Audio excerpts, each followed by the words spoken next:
জীবনের অর্থ কি? আপনার জন্ম হয়েছিল বস্ত্রহীনতার মধ্যে দিয়ে এবং আপনার মৃত্যু হবে বস্ত্রহীনতার মধ্যে দিয়ে। আপনি পৃথিবীতে এসেছিলেন অত্যন্ত দুর্বল হয়ে। এত দুর্বল ছিলেন যে মার সাহায্য ছাড়া খাবারটুকু মুখে নিতে পারতেন না। আপনি যখন এই পৃথিবী ছেড়ে চলে যাবেন তখনও আপনি অত্যন্ত দুর্বল ও অসহায় থাকবেন। তখন আপনার কাফনের কাপড়টুকু আপনি নিজে পরতে পারবেন না, আরেকজন আপনাকে তা পরিয়ে দেবে। যখন আপনি এই পৃথিবীতে এসেছিলেন তখন আপনার অর্থ সম্পদ কিছুই ছিল না।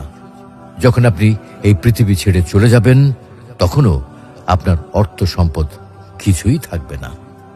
আপনাকে প্রথম গোসল যেমন অন্য কেউ দিয়েছিল, তেমনি আপনার শেষ গোসলও অন্য কেউ দেবে। আপনি যেমন পৃথিবীতে একা এসেছিলেন, ঠিক তেমনি ভাবে আপনাকে পৃথিবী থেকে একাই চলে যেতে হবে। আপনার সঙ্গে আপনার প্রিয়জন কেউ যাবে না। এটাই জীবন। হ্যাঁ, এটাই তো জীবন। তাহলে কেন এত মারামারি, এত সংঘাত, এত হানাহানি? কেন এত বিদ্বেষ? কেন এত হিংসা? কেন এত বেইমানি? তাই সকলের প্রতি দয়াশীল হন, সকলকে আপন করে নিন এই ক্ষণিকের যাত্রায়। জীবন খুবই সংক্ষিপ্ত, সুতরাং জীবনকে মহৎ কাজে উৎসর্গ করুন।